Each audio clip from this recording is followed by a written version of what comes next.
न दल मिले न दिल मिले, न दरमियाँ दीवारें ही गिराई गई। ये कैसा चुनाव है जिसमें अब तक आपको ये पता नहीं है कि आपके उम्मीदवार कौन हैं और कल से नामांकन की प्रक्रिया शुरू हो रही है।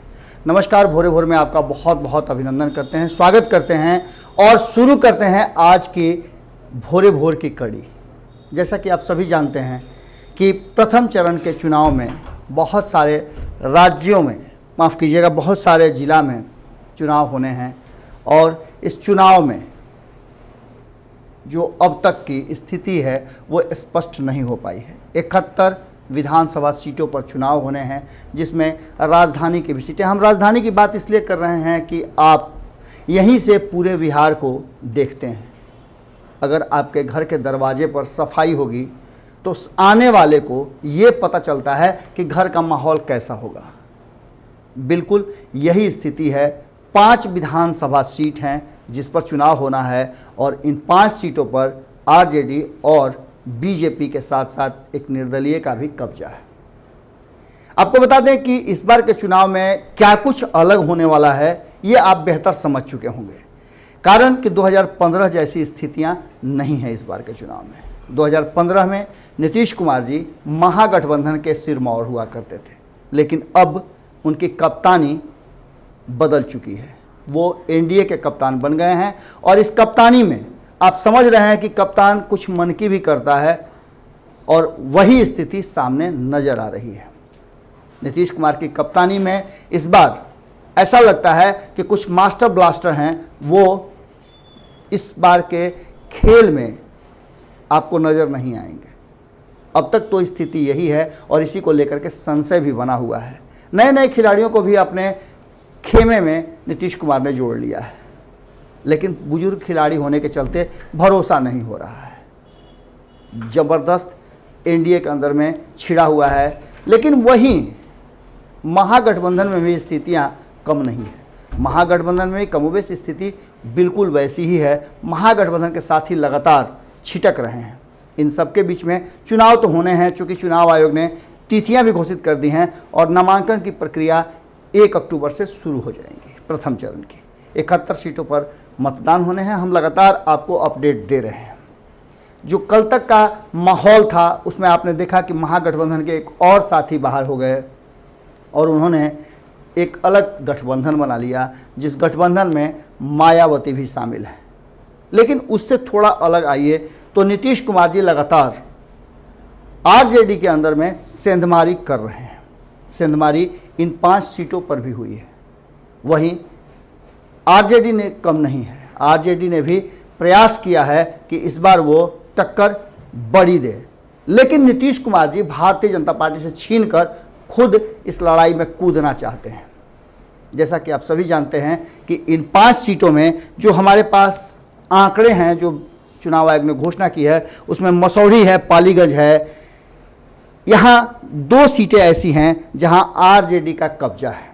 इन 5 सीटों में मोकामा, बाढ़, बख्तियारपुर, पालीगंज और मसौढ़ी की सीटें हैं, जिसमें आपको हमने बताया कि मसौढ़ी और पालीगंज पर आरजेडी का कब्जा है, जबकि पालीगंज की सीट पर इस बार नीतीश कुमार ने वहां के एमएलए को ही अपने पक्ष में कर लिया है।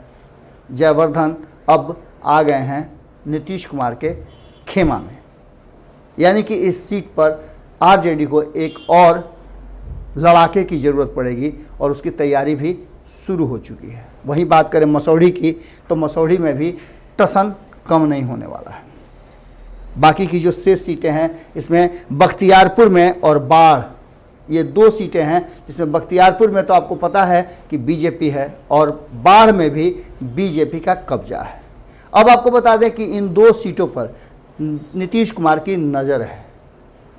बख्तियारपुर सीट पर नीतीश कुमार खुद चुनाव लड़ना चाहते हैं। नीतीश कुमार चाहते हैं कि इस बार राजधानी की जो सीटें हैं 15-16, इन सभी सीटों पर आधा आधा में बंटवारा हो और कम से कम 8 से 9 सीटों पर नीतीश कुमार की पार्टी चुनाव लड़े। 2015 में भी कुछ सीटों पर नीतीश कुमार अपने उम्मीदवार उतारे थे, लेकिन बीजेपी से हार गए थे। इस बार उनका मन है कि वो आरजेडी से सीधे टक्कर में जीत हासिल करें और राजधानी की सीटों पर उनके भी एमएलए हों। देखने वाली बात ये होगी कि मोकामा से अनंत सिंह जो कि निर्दलीय चुनाव लड़े और जीते भी, वो अब आरजेडी के खेमे में चले गए हैं। इससे पहले आपने देखा होगा कि किस तरह से उनकी पत्नी चुनाव लड़ी थी लोकसभा का महागठबंधन की तरफ से, और कांग्रेस का उन्होंने सदस्यता लिया था। अब बीजेपी और जदयू के बीच में जो सीटों का खींचतान चल रहा था, उसमें राजधानी की कई सीटें शामिल हैं। अभी और भी कई सीटें हैं जो दूसरे और तीसरे चरण में चुनाव में शामिल होंगी, उन पर भी खींचतान जारी है। लेकिन 71 सीटों की जो पहली खेप है, जिस पर आपको मत देना है 28 अक्टूबर को, आपको वोट देना है, उन सीटों को लेकर के बहुत जल्दी आपके सामने नाम की घोषणा हो सकती है। कितनी सीटों पर कौन लड़ेगा, कहां से कौन पार्टी लड़ रही है, अभी तक नहीं तय हुआ है। यानी कि आप समझ लीजिए कि ना दूल्हा तय हुआ है, ना बाराती तय हुए हैं, लेकिन तिथि घोषित हो गई है। आप समझ सकते हैं ये कैसी शादी है जिस शादी में अब तक दूल्हा दुल्हन भी तय नहीं है और बाराती तक नहीं तैयार हैं, लेकिन तिथियां घोषित हो गई हैं और आपको तैयारी करनी है, जयमाल देखना है और भोज में भी शामिल होना है। आखिर इस बार के चुनाव में ऐसा क्यों हो रहा है? हालांकि इससे पहले 2019 के चुनाव में भी अंत तक असमंजस की स्थिति बनी हुई थी और ये महागठबंधन को काफ़ी भारी पड़ा था। इस बार भी दोनों खेमे में ऐसी स्थिति उत्पन्न हो गई है। और दूसरा, कहीं ना कहीं भारतीय जनता पार्टी भी चाहती है कि आरजेडी और जेडीयू का सीधा मुकाबला हो। 2015 के जो परिणाम थे, दोनों की दावेदारी है कि उनके चलते जीत हुई थी। ये क्लियर हो जाए कि आखिर कौन जो है वो शेर है और कौन सवा शेर है। क्योंकि शेर तो दोनों ही हैं, पर शेर और सवा शेर का ये तुलना होना है और इस तुलना में देखना होगा कि बीजेपी किनारे बैठ करके क्या मजमा लगाती है। मजमा हम इसलिए कह रहे हैं कि जब नीतीश कुमार और लालू प्रसाद की पार्टी आमने सामने होगी तो ये पता चलेगा कि कौन 2015 में जीत का नायक था। दावे दोनों तरफ से हैं और इन दावों का इस बार 2020 में बहुत सारा राजपाट खुलने वाला है। किसकी जीत किसकी हार होगी ये तो फैसला आप करेंगे, पर एक बात तय मानिए कि इन 5 सीटों पर टसन बहुत ज़बरदस्त होना है। भोरे भोर में विश्लेषण की जो ये खेप है, ये आप तक पहुंचाने के पीछे कारण था कि नीतीश कुमार जी अब पूरे एग्रेशन में हैं। उन्होंने अपने पूरे टीम को और अपने जो रत्न हैं उनको तैयार कर लिया है। आप देख ही रहे होंगे कि किस तरह से एग्रेसिव होकर के अब चुनाव की तैयारियां हो रही हैं और बीजेपी से छीनकर सीधे सीधे आरजेडी से भिड़ने का ये संकल्प जो है, ये तैयारियां जो नज़र आ रही हैं वो काफ़ी दिलचस्प होने वाली हैं आने वाले इस चुनाव में। जुड़े रहें भारत लाइव के साथ। खबरों का सिलसिला लगातार जारी है। यदि आपने हमारा चैनल सब्सक्राइब नहीं किया है तो आपको करना चाहिए।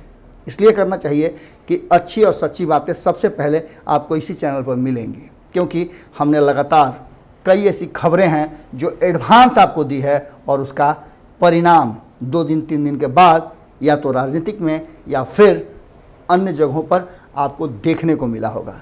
तो हमारा हक बनता है कि आप हमें ज़्यादा से ज़्यादा सब्सक्राइब करें और साथ में इसको शेयर भी करें कि अधिक से अधिक लोगों तक पहुँचे और कम से कम ये 5 जो विधानसभा हैं इनके लोगों के पास, इन मतदाताओं के पास बातें पहुंचनी चाहिए, क्योंकि अब तक कुछ भी तैयारी नहीं है, पर वोट देने की अब की बारी आपकी है।